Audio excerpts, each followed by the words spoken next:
was one play where I got a run and I broke to the outside, and this dude, it was flag football, but I just trucked the dude. It was totally unnecessary. I feel bad. I'm sorry sorry for whoever that was. But Russ was going off on the sideline like, that's how you run the football. That's how you run the football. The kid was on the ground just not moving much. So I got kicked out of class. Like this wedding crashers. Yeah, minus the gut, but yeah, you couldn't see the gut going up and down. Hi, everybody. So this is the Stamp Paid podcast. It's not our first episode, but it's the first time we're calling it the Stamp Paid podcast. So my name is Bryce. I'm Blade. And I'm going to be interviewing Blade today. So let's get right into it, shall we? Let's do it. What does football mean to you? In a lot of ways, football is like my first love. Like, growing up, I wanted to be a basketball player because of you. I just wanted to be like you. And then Russ kind of made me play football. I played like a couple years in Pop Warner, again, just because you played. And I hated it. The reasons might be interesting. I don't know if we want to put that on the podcast. We don't need to get into that. But I hated football. And then, like, I wasn't going to play. The story of why I decided to play because of Russ is interesting. But I decided to play, and it was just like a fish in water. I just felt at home, and it helped me discover myself. It's like what football means a lot to me. I don't know, that's part of what I'm trying to discover in this whole process and this whole endeavor we've all taken together. What these sports really are, because I feel like, I don't know how to explain it, but I could feel like a life force coming from them. Like when you talk to a dog, or whatever, when you're around a dog or like in nature or like in the ocean, I can feel, I think other people can too, like the presence of something else. And football was the first place I really felt that. And I don't know exactly what it is or what it means, but it's a lot of different things. So I can't answer that in just one question. Like, hopefully we can answer that over the course of this conversation. But right now, what it started for as me was like a home. It was a place for me to find myself. It was a place for me. It provided a home for like all these fiery things inside of me and like this aggression and that whole aspect of who I am. It provided a healthy channel for it.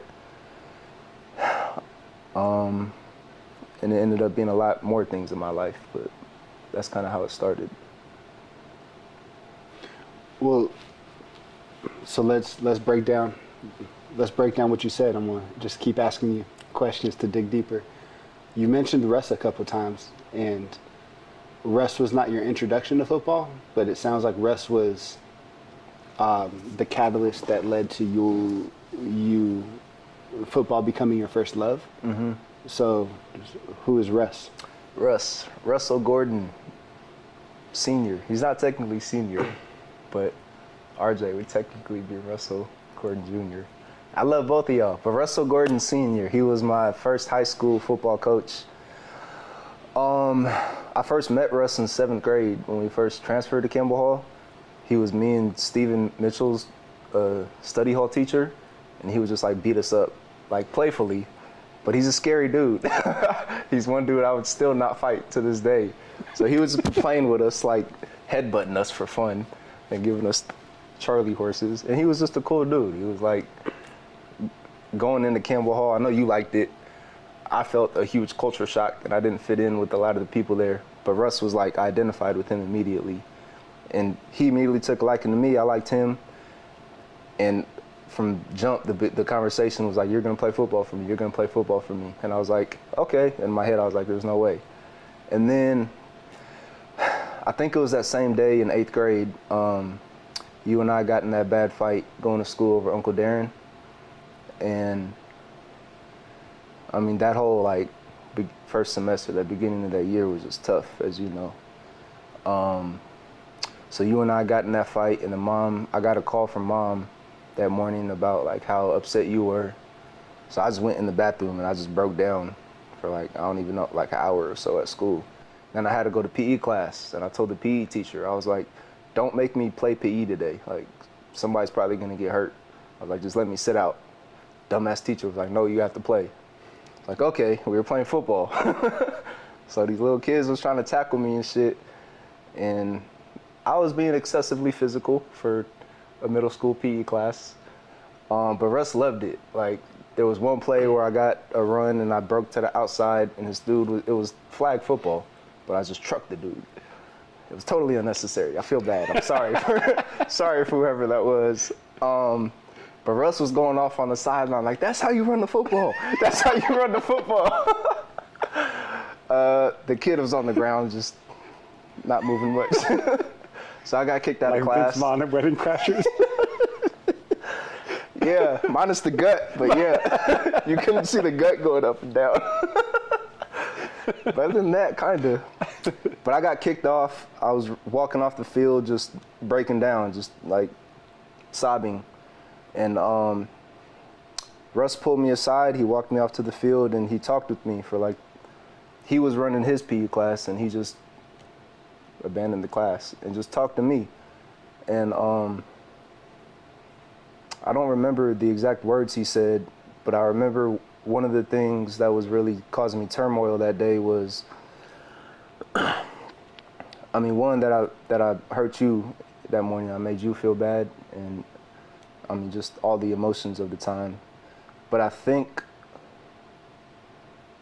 at that time it was like they kind of had to make the decision of whether to keep Uncle Darren on life support or not, and they decided whatever they decided. I don't know. I was having a lot of turmoil over whatever the decision they made over Uncle Darren, and Russ just comforted me and told me that, like,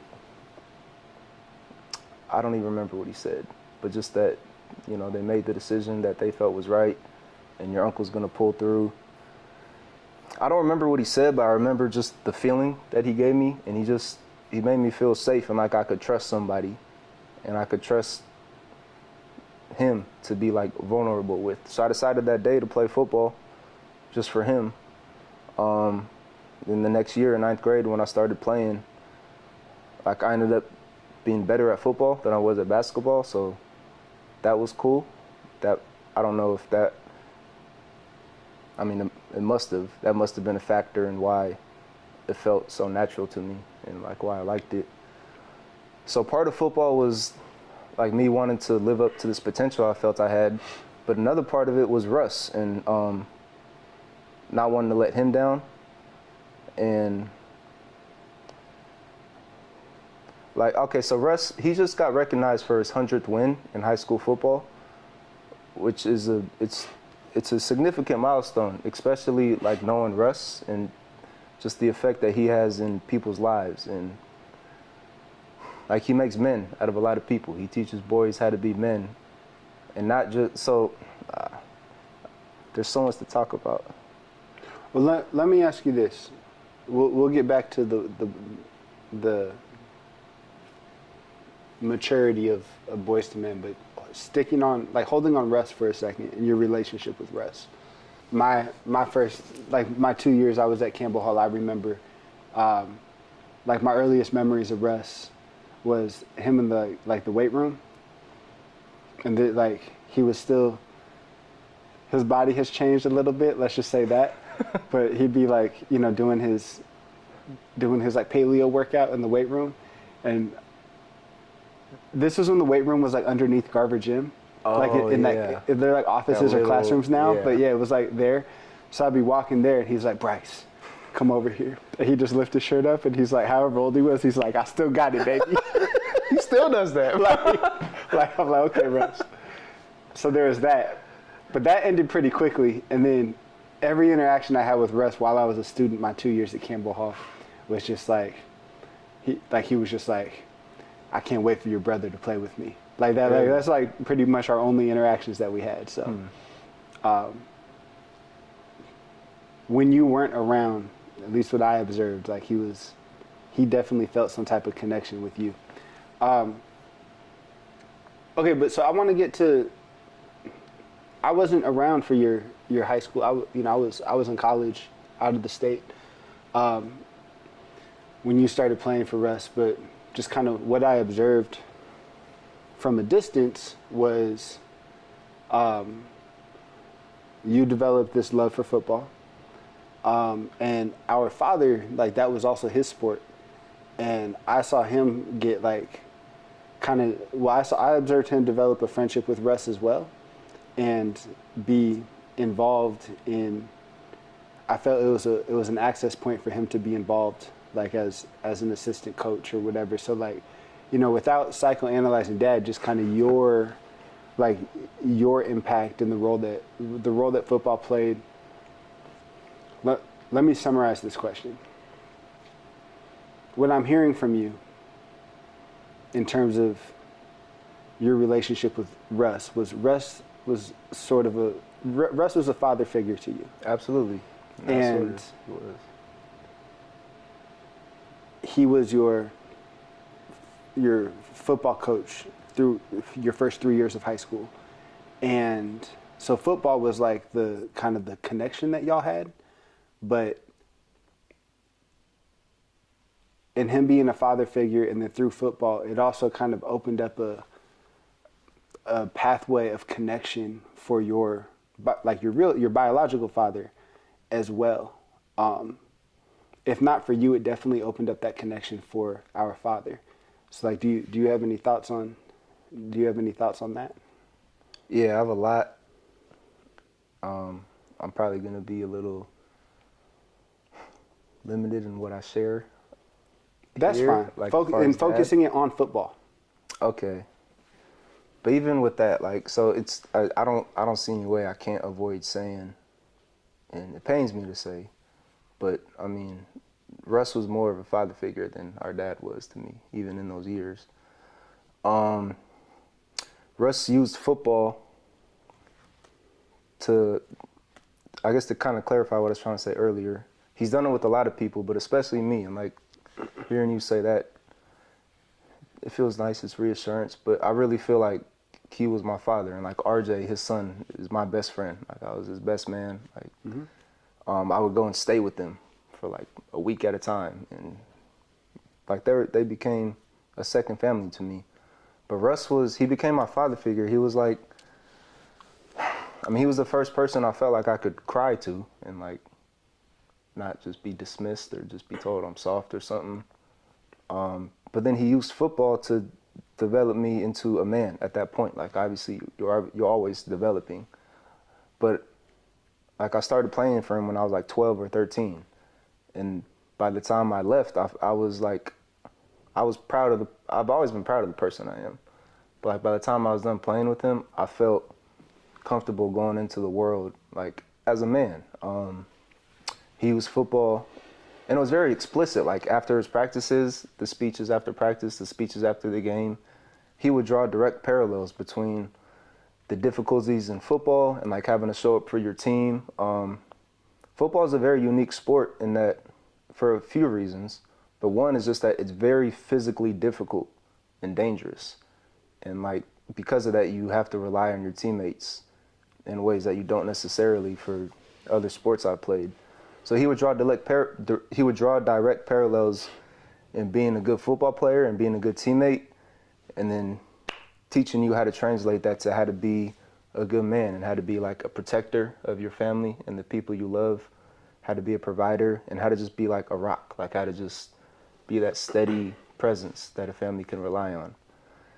And that was hugely beneficial for me because I just like been getting in trouble for my whole life up until then.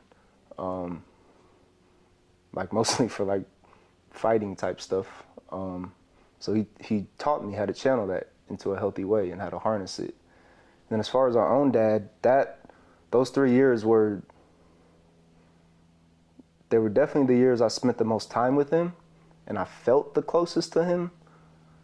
But then once I was a little bit removed, like once I transferred out of Campbell Hall and I went to Sierra, I started seeing like a lot of the things he did weren't necessarily healthy.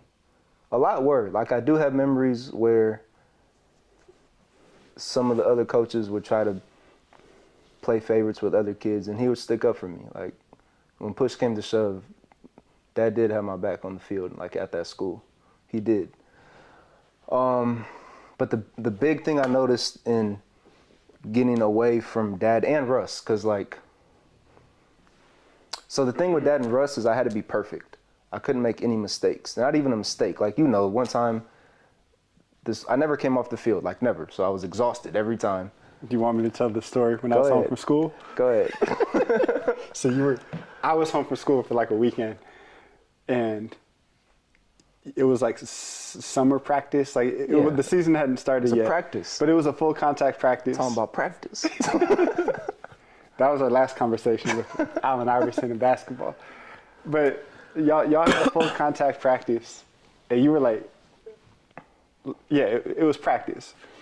And there was some rich kid that we don't need to name. But he's a good kid, man. You and I know who we're talking about. No, I'm not saying he's a bad kid. It's just, I said he was rich because that rich people and rich black people invoke a certain amount of envy from our Father. Yeah. At least, so from my perspective. True. That is good content. So you come home, like the two of you come home from practice, and like, you would have thought that you know, like the way Dad's energy when y'all walked through the door, like I could tell you were upset, and you just kind of went to your room like you were in a bad mood. And the Dad's energy, like you would think that you like got arrested with like from a DUI or something, like the way he was responding. And then our mom, of course, is super concerned, like what happened? And Dad's just being super dramatic.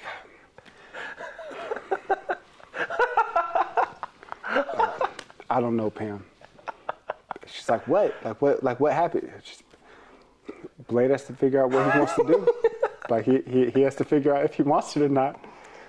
Yeah, man. And it's like, well, what?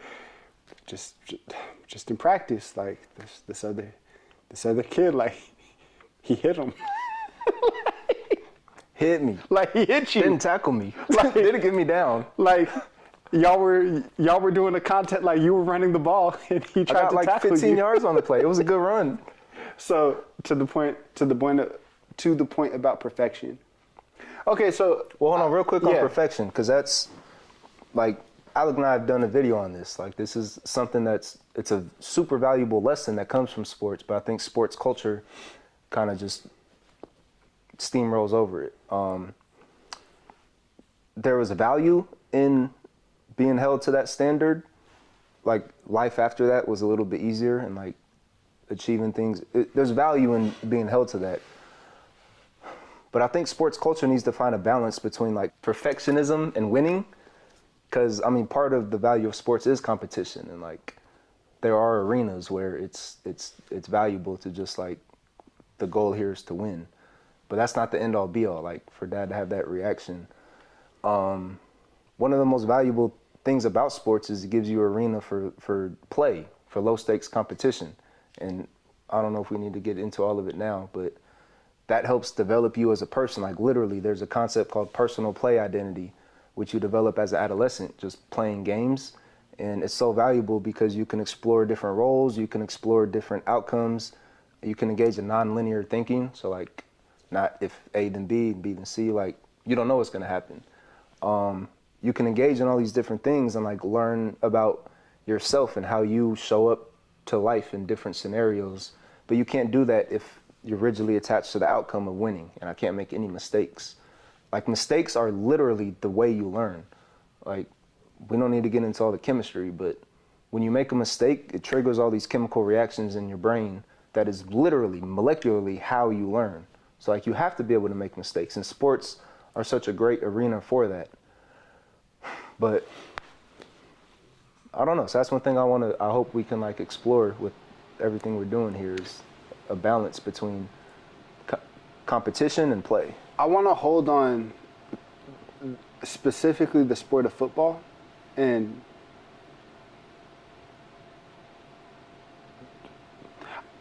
I want to explore, before I continue to ask about you and your relationship to the game, I want to explore a little bit about like the sport itself. When we say football, we mean American football. Yeah.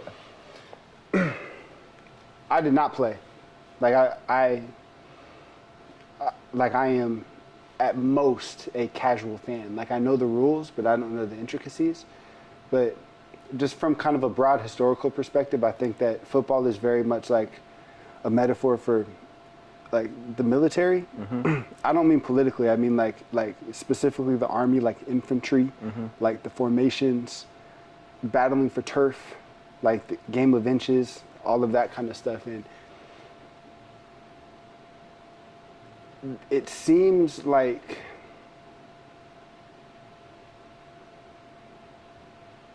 if you take, popular team sports, I feel like football is one of the sports. If I'm thinking of the most popular sports from like an American perspective, you got football, you got baseball, you have basketball, like hockey, soccer. Those are the 5 that come to mind for me. It seems like football and baseball are the ones that kind of necessitate a type of perfection.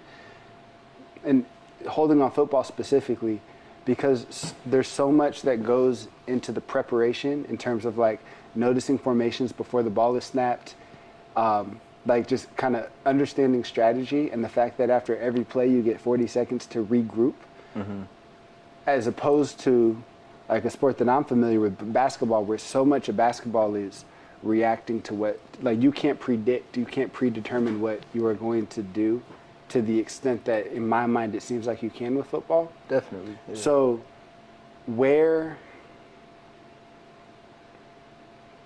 just on that point really quick, because I have a follow-up question about kind of your growth as a human being in relationship to the sport.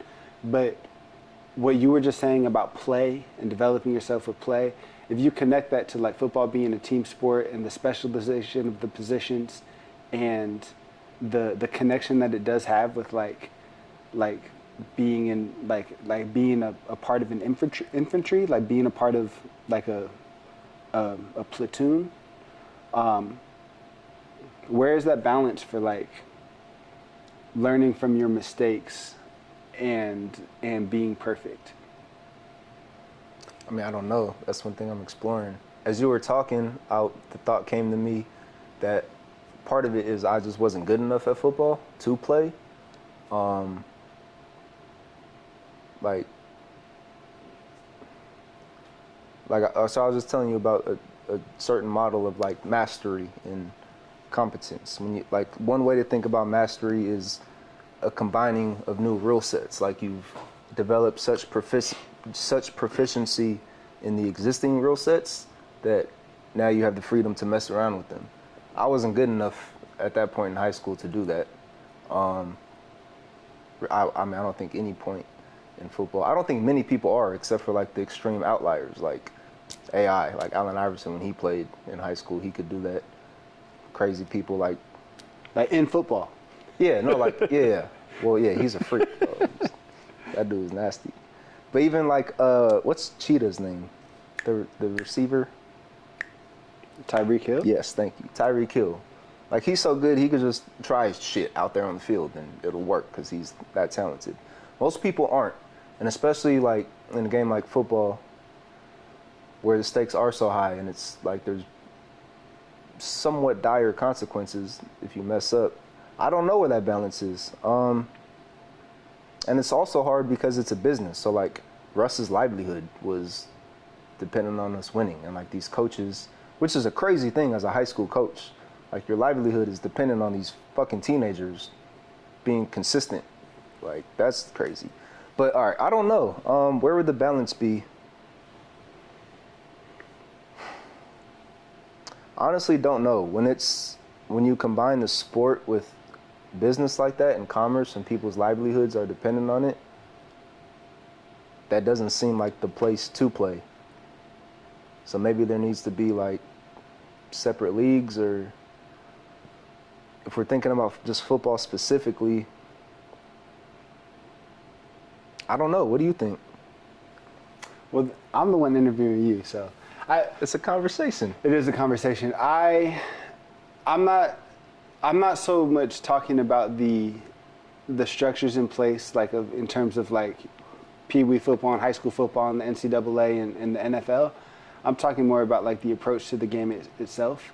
And if what I observe, a lot of football coaches, especially at the college level, I think just the nature of business and how powerful athletes are in our culture, like in the 2020s, you know, like I think Andy Reid approaches how he coaches football very differently than how like a Nick Saban or to some degree maybe even a Russ approaches like their role as a coach, where they kind of see themselves as a general, and they're like leading their troops into battle, as opposed to like a manager of egos and complex human beings. So that's my perception. But the reason why I ask about you and that balance of perfectionism in the game, to where there is a truth, like there could be some real like bodily physical harm if you and for other people focused. too, Exactly. But also this idea, like at the end of the day, it's a sport and there's play, and that's an important part of sport to the human experience, in just terms of learning about yourself and growing and learning how to exist with other people. But from what you have told me, and just kind of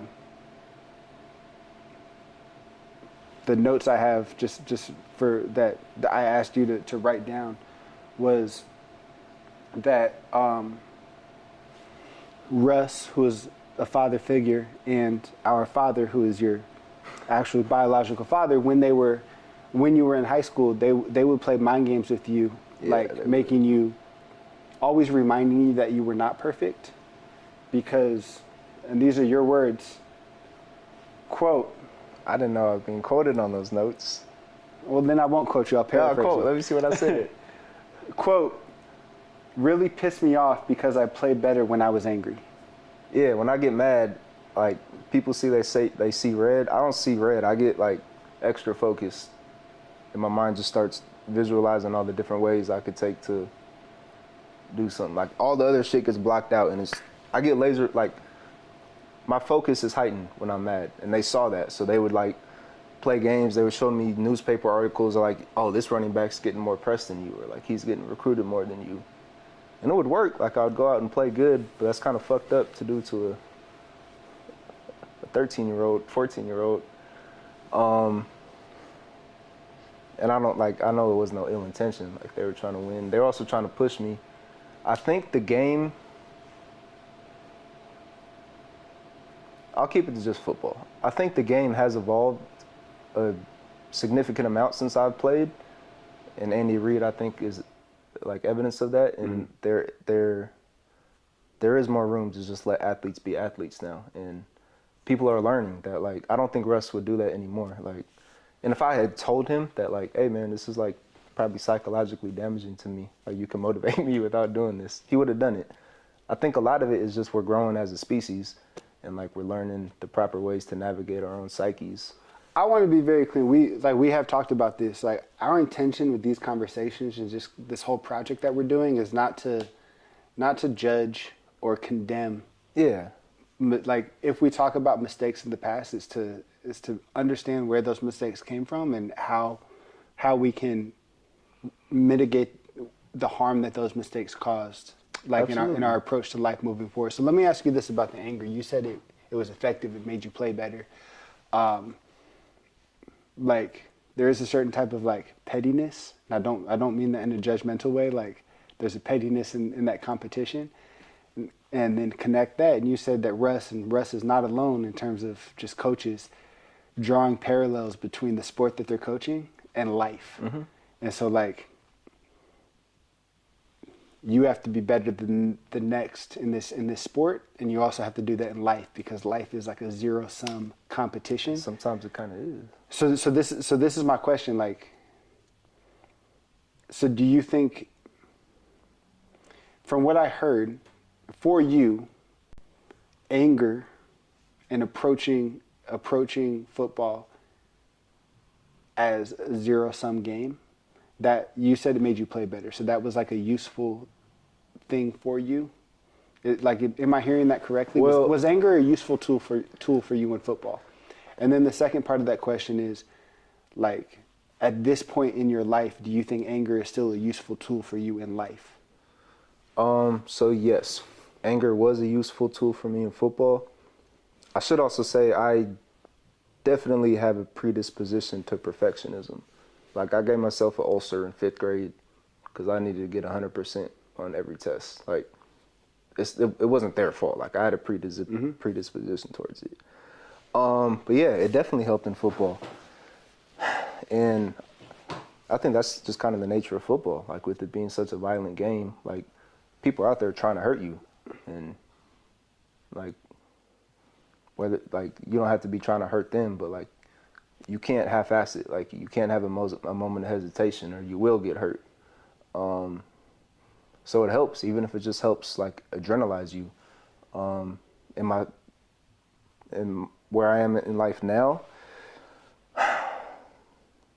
it definitely does not help in the same way. Very rarely do I even experience the emotion of anger in the same way I do then. If I do, it just feels like totally maladaptive. Like, it's detrimental to anything I'm trying to do in life if it gets to that point. When I feel anger now, I try to channel it into something healthy before it even gets to the point of where it's like, I want to just crack your jaw in half. But I learned that through football, I think. Like, I learned how to harness it through football. This is great transition, or like a great lead into my next question. Like, we're recording this in March of 2024. Like, therapy speak is very common, and at least in my experience, there's, you know, norms that, like, there's just certain norms that, like, are seen as bad, that I hope as we have these conversations, like, we don't just immediately dismiss things like anger. Like, it's just develop that deeper understanding. So in terms of, you learned how to harness your anger, which you can't control when you feel angry, like, but you learned how to harness it in a constructive way through football, and it was applicable in other parts of your life. Tell me about, like, how football, just you going through the process of being a football player, being a part of a team, going through Hell Week and training camp, and talking about anger and how anger and the expectation that you put on yourself, of the expectation of perfectionism that you put on yourself. Football was a space, a process, an experience where you learned how to harness it. Where, first of all, it sounds like where you could recognize it, and then once you recognize it, harness it in a way that's constructive, like, for you in a given circumstance. So I want to extrapolate that out to, what else did you learn about yourself? Like, the specific things that you learn about yourself that you learned through football. So one thing I learned is how to ignore your feelings in times when you need to. Like, when you're out there and you're just exhausted and it's like, I have nothing left in me, but you have to do another play. Like, you learn how to get into that state where I guess your body just reacts off of memory. Like, it's just automatic. I learned how to, like, consciously get in the zone, like how to, especially at running back. Running back was, I think, a very useful position for that, because just to kind of briefly go back to the comparison of football and basketball, like, basketball, you can't plan out the plays as much. Football, you plan out the plays and you have an idea of where it's supposed to go and, like, everything that's happening to make that happen, but it never goes according to plan. So, like, you'll get the ball, and then in the hole, like, in the minute, the hole's closed up, so you got to make a split decision. And there's so much data that you're taking in, like, instantaneously to make that decision, to where you're not thinking. It's just like, it's ecoceptive to me. We'll get into that, but Yeah. but it teaches you how to get into that zone of just reaction, like non-thinking reaction, and just going with the flow of the game and the flow of the moment. So it taught me how to enter that state consciously, how to enter states where I could ignore like pain and weakness in myself, but it also like magnified weaknesses in myself. In high school, every playoff season, there was a small part of me that was hoping we would lose. I'm ashamed to say that, but I think probably every player can relate to that. That's so real. There was a part of me that was like, dang, The idea I of wish, not having practice on Monday, like Yeah. the next week. and not having to go on Thanksgiving morning. I hated that. I hated practicing on Thanksgiving and then playing the next day. Like, it just killed Thanksgiving. But I mean, I was ashamed of that. So that shame was a beneficial fire in some way. I remember a very specific time, the first summer I got to college. I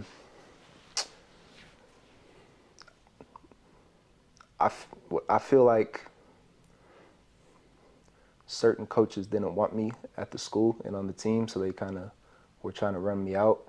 And my first year there, it got to me. Like, I kind of let them beat me, and I gave up on myself. And I remember after one of the scrimmages, another one of my best friends that I've made from football, he's like he's a brother to me. He is my brother, Asante. This was before we were really friends, before like we were brothers. He came up to me in the shower after and was like, Blade, you gave up on yourself. He's like, you could run harder than that. And I didn't say shit back. I just looked at him and I was just like, he's right. Like, fuck, I gave up on myself. So football forced me to confront those moments of shame where I was like ashamed of myself. And they were long processes of like refinement to, not that those are totally absent from me, but like you said, now that I could recognize them, I know how to navigate it more to where I don't give into them. And one thing about football, or just sports in particular, is every day you're given another opportunity to work on those things. Like every day where it's like, fuck, I don't want to go to this practice. It's the last thing I want to do. And it didn't feel like it at the time, but forcing yourself to do that, I know now, like, it actually grows a particular region of your brain, but I think it just gives you that arena and the opportunity to every day work on something that you've recognized is wrong in yourself. Have you ever experienced, like, because I hear you there, the resilience, the shame, pushing through the shame, I hear all of that. Have you ever experienced, specifically with football, a more nuanced, like, maybe a more subliminal fear where you can't even really identify it, and so you just don't, like, you're just like, I just don't want to do this anymore, or like, I don't want to do this today. Even like you've prepped, like you're ready. Intellectually, you know that you're ready. I understand this is a leading question, but like intellectually, you know that you're ready, you're prepped, you're physically capable and all of that, but you're just like I don't want to play this game today. So unless I'm misunderstanding your question, no, I never had that. I kind of had like the opposite in a way, where before every game, I would want to run off the field. And like I felt invisible, like everybody could just see through me. Like I feel like the audience could, and especially the other team, I felt like they could just see some weakness in me. And I would want to quit. I never so the felt invisibility, the weakness, you did not feel prepared? No, So I didn't feel prepared you just at all. wanted to like run away. Yeah, and I had prepared. Like Uh-huh. I would study film, I would meditate, I was prepared for every game, but didn't feel like it at the beginning, like until the first play, until like the first hit or something, and then every time I was reminded, like, oh, I'm good at this. Like they're scared of you. Like you shouldn't be scared. Like you should have some respect for your opponent, but like you fuck them up way more than they fuck you up. And even though I recognized that every game, and by the end of the game, I was like I do this, like I can do this. still, the next game at the beginning, I was like, I can't do this. I need to leave. I want to run. Does that answer the question? Yeah, I mean, I'm asking you. Because I can't really think of like a subliminal fear. Well, then, yeah, I mean, what you answer is perfect. It's your truth. I'm just wondering, like, what is it about, like, our conscience or our subconscious, or just like where we psych ourselves out to just want to run away, like, especially when it's not like fight or flight response, like, but this isn't like survival. Mm-hmm. It's like, it's a game. Yeah. You know what I mean? And if I like, but it's not when you're in it. True. And if I connect it to life, like, I don't know, like, it's a job. Yeah, it's a job. And I know I can get other jobs. Oh. You see what I'm saying? So, like, why am I so afraid of failing? Or, like, what am I afraid of that makes me want to run away? Like, that's kind of where the question came from. But so, I mean, with football, I'd be interested to see what you think it is in life, because I wonder that all the time. Like, why do I care about this dumb thing so much? In football, a big part of it is, like, the player you are is reflective of your identity, like, at least within the team. And then, like, if it's as far as football can extend its influence in whatever, like, social hierarchies you're a part of, a lot of your identity is tied to how you play and the type of player you are. So it becomes more than just a game. Like, you can't run out on the game because, yeah, it's just a game, and, like, in the grand scheme of life, it doesn't matter. But if you do that, then, like, you don't get scholarships and your team doesn't win. And, like, there's those tangible things, but it also, I think it probably undermines a lot of your character if you were to do that. But yeah, I mean, at least for football, I think for football, a big part of it is, like, in those moments where I wanted to, the primary reason I didn't was because I didn't want to be that person. I didn't want to develop that character of running from things I'm scared of and quitting.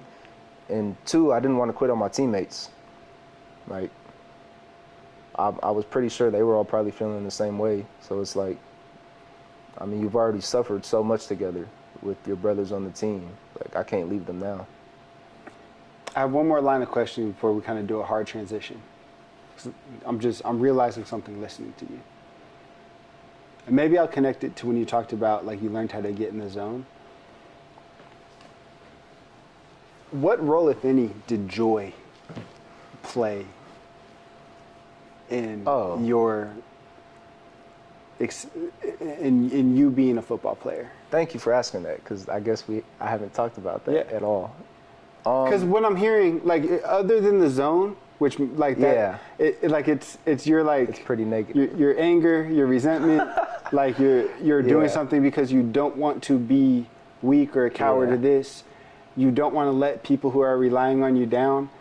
Like, I will say this, that does track with kind of intellectually how I think of football as a metaphor for the military, where, like, it's a lot of, like, you have to do this because people are relying on you. It's like all responsibility. I do think there's a part of sports, and especially the sport I'm most familiar with, basketball, and the basketball players that I most connect to, just, like, intellectually in terms of how they play, is I do observe a true joy in how they play. Yeah. And I think that's kind of the secret to their greatness, is, like, they enjoy themselves. So I'm asking you, and it's fine if you don't, but what role, if any, does joy play in football? Thank you for asking that, because I guess I totally overlooked that. I was asking the question. It was the primary thing. I love football, and I love the way football made me feel. Yeah, there was moments of, like, a sort of dread, but I kept going back for some reason, and, like I'm not one to, like, as much as I loved Russ, if I was that unhappy, I would have just been like, sorry, dude, I'm out. But I love football, and it's transcendent, like, it's out of body. Like, when I said when I first started playing, it was like a fish in water. It goes back to that. It goes to the whole concept of ecoception. Like, you lose yourself in the game, especially in the play, like, in the moment. there were plays when I couldn't see, like for whatever reason, whether I had sweat in my eyes, whether I was concussed and like everything was just white, I couldn't see, but like I knew where everything was. I would let people not touch me. It's just this crazy, exhilarating connection to some thing, some power that's bigger than yourself. Like you hear that all the time, but you become part of like a bigger organism, and there's something liberating in that. I mean, I love football. It brought so much joy to my life. It connected me with Pooper, like our uncle, our cousin, and that opened my mind up to all other, like a whole world of things I had no idea about. It forms very unique bonds and friendships because of the difficulty. Like I don't think that joy and difficulty are mutually inhibitory. Like in fact, it's usually after a period of struggle and like getting through some difficulty that you experience the most joy. So I think a lot of the joy from football came from how hard it was and overcoming that.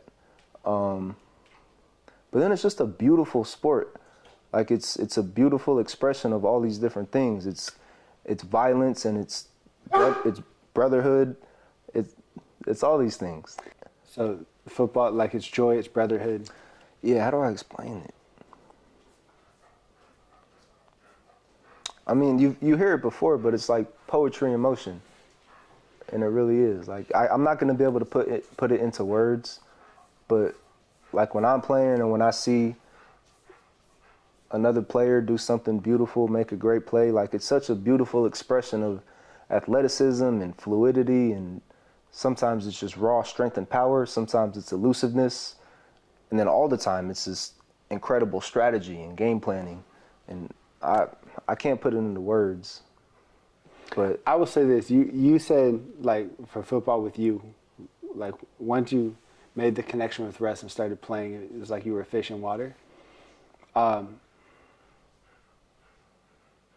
Your senior year of high school, I had transferred colleges, so I was close by, so that's when I saw you play. Like, I saw you play pretty much the entire season that year. Mm-hmm. And what you are describing definitely tracks with my memory of watching you play. Like, you seemed most naturally yourself. I felt like it. When you were on the football field, like what you described, just like you get the ball and you have to it didn't seem like you were thinking. You were just existing in your body, and mm-hmm. It seemed very it seems like you at your most natural state. It was very freeing. Thank you for reminding me, because I remember, so my senior year transferring to Sierra Canyon, like going back to the perfectionism, that kind of freed me from the perfectionism. Mm-hmm. The culture there was more like, if you're an athlete, just go be an athlete. You'll make plays, you'll make some mistakes, but you'll make more plays than mistakes.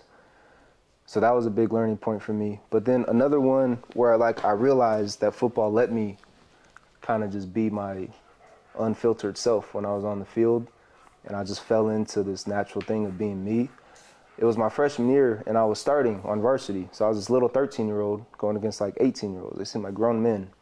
And it was the end of the game, and we had already won. But me and Lewis Collins were the middle linebackers. And Lewis, he was a couple grades older than me. He had been starting for a few years. So I really looked up to him. He was like the cool older classman. And he said something to me on the field, and I just responded, without thinking about it. It was a cool response. He laughed, and I was like, oh, shit. I just feel at ease out here. So I don't know where that comes from, but, yeah, it just, in a way, it freed me, but it also let me, showed me myself. Yeah, it seemed like you were in your natural environment. Mm-hmm. Transition. Segue. But I think the way we use segue is actually the opposite of its original meaning. How? What's the original meaning? I had a professor in college who I just had coffee with yesterday morning. Shout out to Dave Speak. Love you, Dr. Speak. I remember we'd be having discussions in class. It was a political theory class. And somebody would say segue, because this is a perfect segue, a perfect transition. And he says that I remember him telling us that segue originally meant like in classical music when there was like a hard change in the mood or the sound of the like. So a segue is like an abrupt switch, not a smooth transition. So Interesting. like segue was literally before literally. Like, anyway, you being in your natural element and that moment, I had not heard that story about Lewis before that. So that you found yourself like in the correct environment, in the correct circumstances. So I want to interrogate kind of your scientific brain, like the part of your brain that's very scientific, and just how you kind of engage with that with football. So what's an ecosystem or an ecosystem? There's a few definitions. One I like, it's the interaction between all the living and non-living parts of a system. So whether that's like a rainforest, a grassland, I think it could be on the scale of a family, whatever system you're a part of, like a social system, whatever. It's the interaction between all the organisms, the living things, and the non-living things. So taking that framework of an ecosystem,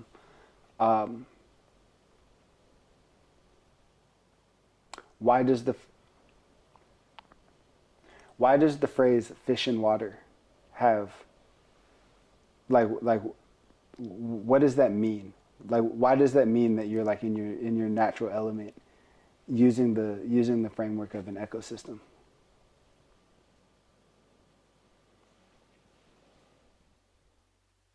Well, I mean, I think most obviously because like water is a fish's necessary habitat.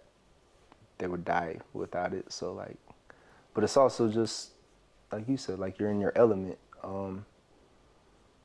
In the concept of an ecosystem. It's a good question. Fish and water. Fish and water. When you were saying it related to football, you were saying like this was like the perfect environment for you. Yeah. Is that what you're saying? So like, if you're talking to an alien who doesn't know a fish in the water, like what? Use that term "fish in water" to explain what a healthy ecosystem at least is. I think that might be part of why we use the term, is because like water in the ocean is an alien world to us. So like the contrast shows that like the contrast between land and ocean kind of shows the contrast between like if I'm put in, I don't know, I didn't really like classrooms at the time. So like if I'm in the classroom, which is an unnatural environment, versus like football, which is a natural environment, things just flow. So I guess in terms of an ecosystem, like I was able to,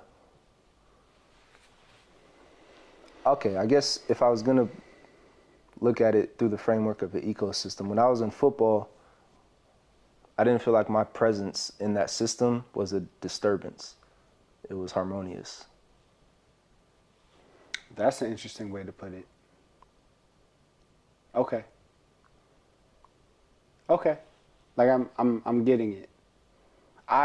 You know me, like I feel like when I'm at home, the way I understand the world is through stories. So like when I think of it, like the way I kind of understand an ecosystem is like in like Finding Nemo, like in Fish and Water specifically, it's like Finding Nemo or Shark Tale, where they're like it's all the world building at the beginning, and it's showing like all the different areas of this environment that just allow like this world to work. You know what I mean? There's the water itself, like the fish have gills. There's just the way that people live, that these organisms live harmoniously with each other, like the coral reefs and the algae and all all that kind of stuff. So yeah, like that's just context because like you brought up ecosystem. I know you're really interested in that and how sports relates to that. So now there's a term that I really don't know anything about, and I didn't look it up or anything because I wanted to learn in real time during this conversation. So we talked about like ecosystem, and you've brought up a couple times now this term ecoception. Yeah, I feel weird talking about it now because that was a really good question. Thank you for asking that. I'm gonna have to do some work on like what that exactly means. But yeah, ecoception, it's the word I've come up with it so far. It's like there might be a better word for it. But what it is I feel like, okay, so we already know that we have these like three broad senses. We have interoception, which is your awareness of what's going on within your own body. It's like from the confines of your skin inward. There's exteroception, which is your awareness of what's going on in the external world around you. And then there's proprioception, which is your awareness of like the movement of your limbs and your body through space. Are these terms that exist like these in are the established community? scientific terms. Okay. Yeah. So these are like peer-reviewed concepts. Yeah. Okay. Yeah. These are Okay. peer-reviewed, established. There's like a single standard operating definition for them. Okay. There's not for ecoception. So remind me again, the three. Interoception, Okay. an awareness of what's going on inside you. Mm-hmm. Exteroception, an awareness of what's going on externally. And proprioception, an awareness of your body's movement through space. Okay. That's why, like, when you jump, you can land on the ground without looking at the ground. Okay. You kind of have a sense of where it is. I feel like ecoception, I feel like we have this sense of how our presence and our actions and the energy, people kind of bastardize that word too, but Listen, like it's either like white supremacists or it's like the hippies, and sometimes they're both. If you watch Once Upon a Time in Hollywood, but like yeah, it's either like the white supremacists or like the woo woo people that they just ruin language for us. text. Nah, it was stupid. I'm sorry. So go on. But yeah, so I feel like we Energy, have, and not in a woo woo way, but like in a real. I understand what you're saying. yeah, like I'll get back to the energy part, but I feel like I'm calling ecoception is just the term I've come up with so far for what I feel like is an awareness we have of our presence in different systems. It's like whether that's just a relationship, and that's where energy comes in. Like if you're in a relationship, whether it's a romantic relationship or like brothers, like if I come home and I have an attitude and like you can tell I'm pissed off and I had a bad day, whatever, and I don't do anything, but it's just like the energy I'm putting out, you're gonna feel that and it's gonna affect you in some way. And that extends to the scale of like a family, and that extends to the scale of a city and a state, a country, and then the world. Like I think I arrived at this idea, one, through football, but then also through nature, and like listening to nature and the pretty detrimental effect that mankind is having on the natural world. Like I feel that. I know other people feel that. And I think we ignore it. I feel like ecoception, that's just what I'm calling this awareness of how like your presence, your actions, and whatever you put out into the system around you, like whatever system you're a part of, and as humans we're a part of multiple systems, we have an awareness of how our presence in that system affects the overall system. Okay, so I'm gonna ask you a little bit more about like this. Do you call it echo or eco? Eco? I call it eco. Okay, I so- don't know if that's the correct pronunciation. It's whatever. And you have like there's like college professors that change the emphasis on hate that syllables shit. to like sound pretentious. I hate when British people do it too, because I'm like, I'm pretty sure you're doing that, but I don't know. But you seem like an asshole right now. Here's the British thing, but it's really just jealousy. And it comes specifically from like black British people. When they say bruv, That's sick. it sounds like so cool. Yeah, And I'm like, man, Yeah. like There's a dude I trained with at GTA. His name's Rob, but the owner's Rob, and there's like 3 Robs, and he's British, and he calls everybody bruv, so his name is just bruv now. so, hey, bruv. Like Oh, my literally on God. the tournament signups, it says bruv. Like, yeah. But okay, so we'll call it ecoception. So, because I don't want to sound like one of those pretentious professors. It might be ecoception. I don't know how to talk, man. I say everything wrong. I have so many stories. Not like personally my professors. It's just like professors like out there, like, on podcasts or Those are the ones that do it. like back in the day, the History Channel. I remember it was like the week that 300 came out, and they said they were doing stuff about the real history, and there was this professor who was on the History Channel. I didn't know the History Channel was like not a reliable source back then. I didn't either. So like, but they had this professor. I don't even know if he was a real professor, but he didn't say Leonidas. He said Leonidas. Oh my God. Okay. Well, we don't even know what you're talking about. Why? Okay, so ecoception. You're saying, describe it again. It's an environmental awareness, like that. That's what you've come to identify it as.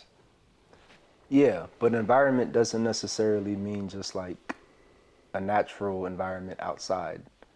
It's an environment of any scale. Like it's whatever system you're a part of. I think this is all just totally exploratory right now. But yeah, I think it's an awareness of the dynamics of whatever system you're in. So like, I think football probably laid the substrate for me to like be able to recognize this if it is a real thing, because like you're saying, it's kind of a metaphor for the infantry. So everybody's dependent on everybody else. Like, I mean, it's what's a good way to describe it? Like if I'm running the outside run play, like if they throw me a toss and I'm running to the outside, and the receiver that's farthest away from me, like 25 yards away from me, if he runs like a step back instead of a slant, his defender's going to be right there. So the whole play's messed up. But even like in football, it extends to pre-play reads. Like sometimes, like the defense will disguise their coverages. The corner will sometimes, I mean, it's way more complex now, but just like the most simplistic. A corner will line up like with his back to the sideline and facing the quarterback to make it look like he's covering the flat. But then last second he might bail and like cover the deep half, and then the safety would have to rotate. Like all these different things have to happen so that all the responsibilities get filled. And it's all a superorganism where every part is dependent on the other part. So being in football and like on the team, you're kind of subconsciously aware of like, if I'm here when I'm supposed to be here, then that's gonna mess him up over there. And then I just started noticing it in other areas of life. I started noticing it because it seems like this sense, if it exists, has been seriously atrophied in people. Like if you just walk on the street, people will just walk into you because they're on their phone. And like, bro, what if I was trying to rob you? Like, people, like this is just done, like, people don't seem very aware of their surroundings. But then really like with the natural world, like what you typically think of as ecosystems. And we, as human beings, a lot of times, like we feel separate from the natural world because we created houses and we created like inside. But everything we do has an effect on the natural world. That still blows my mind, by the way. Like that we created inside. Inside is a construct. It's like it's a human-made construct. And that was at least as we weirder to understand be outside. it. Like yeah, like outside is like a unnatural state. Anyway, continue. It blows my mind. That's like, yeah, we've done some really weird things to our world and our place in the world. And like, we feel that. Like, I mean, you put me onto Yuval Noah Harari in his book Homo Deus. It opens up with just this, all these ills that plague humanity. Most of them now are the result of this unnatural environment we created for ourselves. And I think that's part of it. Like I think just the rampant depression and anxiety and all these like mental illnesses. And what other examples did he bring up in the book? Like he said, the three main killers for all of history were famine, plague, and war. And now more people die from like suicide than all of those combined. There were some other things, but yeah, so it was depression. Was it something about like disease from like processed food? Yeah. Obesity. Yeah. Obesity is one of the like leading. Basically sugar. Yeah. Anyway, we could get on. Well, I mean, I just think those are evidence of how like we're getting real world feedback that we're not we're not interacting with the system of the earth in the correct way, but we're ignoring it. Like, okay, so I hear you. So connecting back to ecoception, like this concept of ecoception, some things that came to mind. A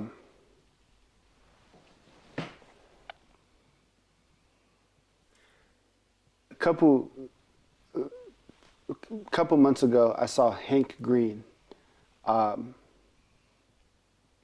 do a stand-up comedy about his, like he did a stand-up special. I saw him live in Oxnard. Thanks for the inspiration, Hank, about his experience with cancer and going through cancer treatment and all of that. And he connected, I thought brilliantly, to like the ant colony. Like he connected his body to an ant colony. how? So he said if the unit of the colony is an ant, like all of these ants are working in these like really nuanced ways, but they're not even necessarily aware of it, and it's all in the service of the colony, and that like his body, like the thing that is Hank Green, like the unit of that superorganism, the unit of that colony, so to speak, is the cell. Mm-hmm. And different cells throughout the body serve different functions. And he connected it to cancer, which I'm not like interested, like for the purposes of this conversation, but it's just that like the cells in my kidney do a different function than the cells in my heart, serve a different function than the cells in my brain. But they're all like working in a way, and they're not, to my knowledge, it's weird because I don't think of like the different cells in my body being conscious, but I'm conscious of my existence. Yeah. That's a conundrum. Like, so it's a conundrum. So there, but there is a type of awareness anyway. But then, because you talked about like football, you know, there's 11 people on the field and y'all are working in very specific ways. And when you're doing it the right way, like you're functioning as like the superorganism. And there's an awareness of your environment. Like you might run like a 5-yard out, and you just kind of innately know what 5 yards is and when to cut. And you might do an out. I can talk in basketball terms, so if I'm talking ignorantly in football terms, but like if you see the linebacker like turn his head, then you might do an out, like you might cut it sooner. Or if you see the corner bite, then you might like change the route into a slant. Well, so like go ahead. All of college and part of high school, we ran the triple option.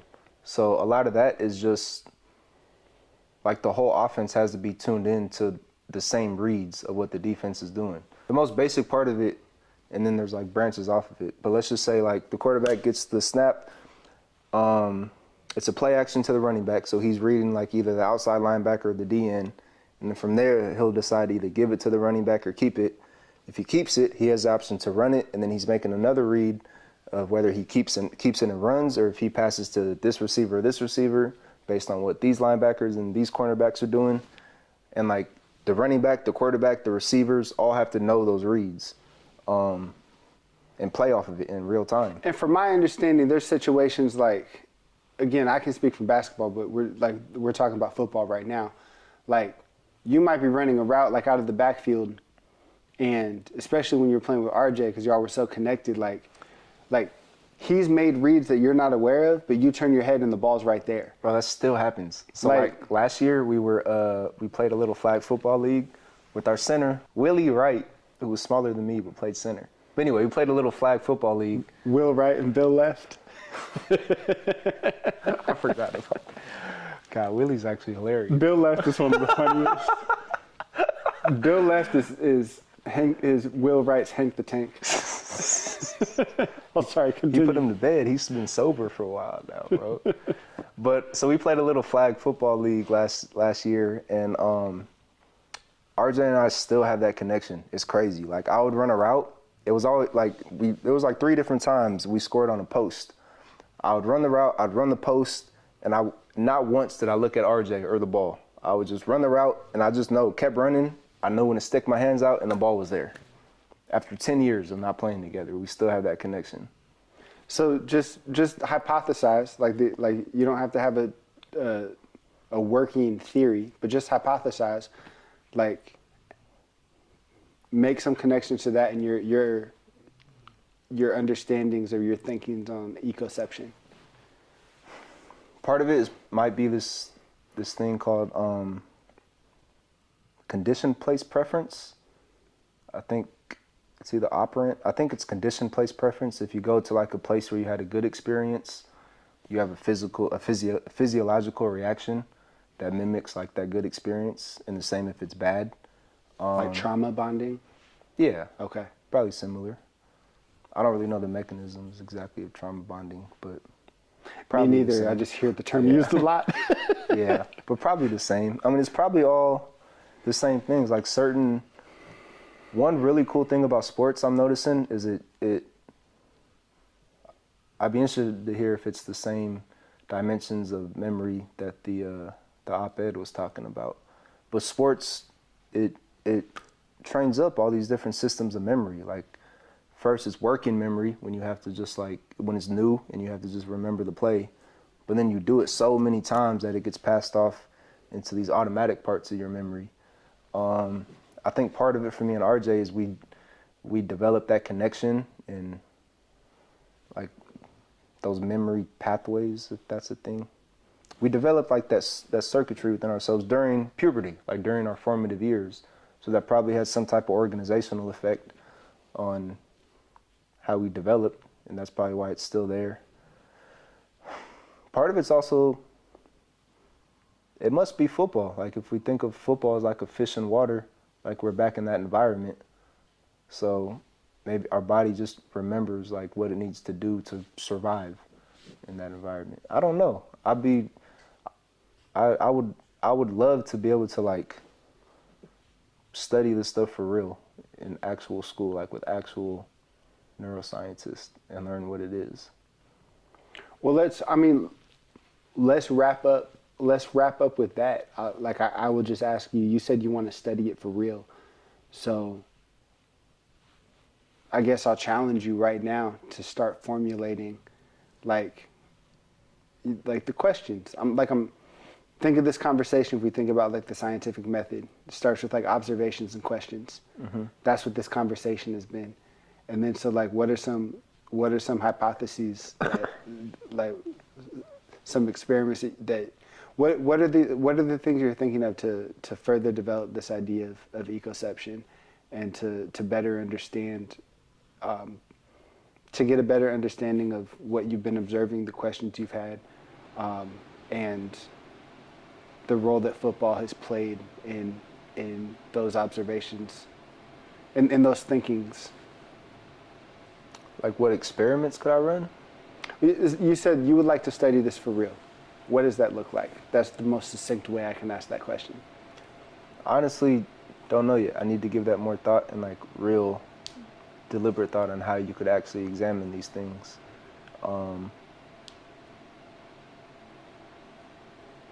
Yeah, I need to give that more thought. If I was to think about it right now, I mean, I don't know. Designing experiments it's a complex thing. And this, like, I wouldn't even know how to design one for something that I just have a hunch exists. I think a good starting point might be, I don't know, because also I would need to see what technology is out there, because I don't think we have technology now where you could image the brain in real time while you're playing football or playing any sport. But if you could do that, I mean, I think that would be hugely illuminating, because you could see, I mean, depending on what technology it is, you could either see like what brain regions light up, or you could see the actual like communication between different areas of the brain. And it might not be this other sense that we have. It might just be something that we already know exists and it's just applied to a different context. But I don't know, let's think about it for a second. Like, this is for real. Like, we are wrapping up, but you're leading me to further questions. So we think about it like an ecosystem where like, and you talked about just kind of modernity, or like as humanity, as society progresses, we kind of disrupt our ecosystem and kind of get more disconnected. I think with football and then just with sports more generally, the business aspect of it and the institutionalization of it, from like Pee Wee all the way up through the NFL, I think there's a part of that that might be disrupting like that play element that you were speaking to earlier. Mm-hmm. So this isn't necessarily a question. It's just I'm gonna say what I'm thinking and open it up for you to respond. I'm wondering if there is some aspect of what you would like to observe and study for real, like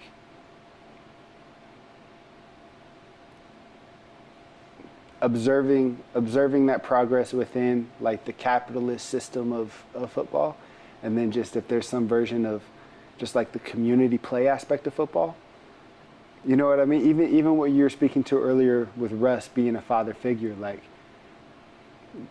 how does that look when it's just the human element of it, and how does that look when it's also connected to like his job and his livelihood and preparing you to exist in that reality?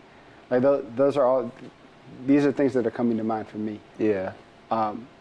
Because again, like if I'm understanding your concept of ecoception correctly, like there's how we exist in nature, and then there's how we exist inside, which by definition is not nature.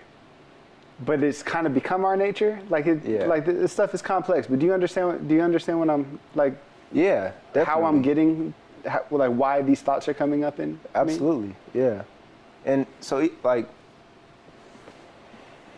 my idea of ecoception isn't just nature. Like as humans, we belong to numerous different social hierarchies, and I think we have a sense of our place in all of those. I think nature in the world is probably just the largest scale. Maybe you could expand it to like the solar system, but probably not. Unless you get to like the Neil deGrasse Tyson, like we are stardust. Oh yeah, it'd be crazy to talk to somebody like that about what they think about it. Or like Carl Sagan said, like we being humans are like the universe's way of understanding itself. I love that saying. Yeah. Yeah, we gotta ask them about that. They probably have some crazy stuff to say. But as far as the Russ part and like the two different communities, I don't know if he could teach those lessons, or I don't know if like football could teach those lessons in an arena where it is just play. Like I think to some degree you need the pressure, and I mean like in real life it's not always just going to be play. Like there's going to be some consequences in real life. So in a sense, like the pressure they put on you in football is necessary to teach those lessons. But it would be interesting to see if that's true. Like maybe it's not. I don't, can you think of any realm where, at least in America, where any of those sports are done just for pure play and pure fun and no type of capitalism attached to it? I'd have to. I mean, I think there are pockets where it exists, like playing, like football, after you're no longer playing in college on Thanksgiving. Yeah. Versus like playing to get a college scholarship, like that's, or playing to keep your scholarship, like that. Like those are. I think those exist in two different realms. But hearing what you said about how you don't know football can be the answer, I think like that reminds me of kind of this thing that we're working on, this project that we're working on, and like the idea of Stamp Paid as a character from Toni Morrison's novel Beloved, where it's like acknowledging and understanding where you came from, like the good and the bad, and then just giving yourself the grace to like move beyond that, and just to kind of don't let those things define you, but understand that those things are always going to be a part of who you are. So I don't know, maybe at least for you, like football will play that role in your life, where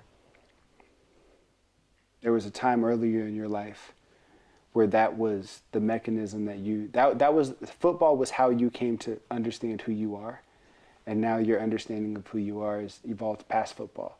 Yeah. But that doesn't change that football is always gonna play an integral role in your understanding of yourself. Absolutely. So, to be continued. Thank you, man. I appreciate really you, enjoyed man. this. All right. Thank you.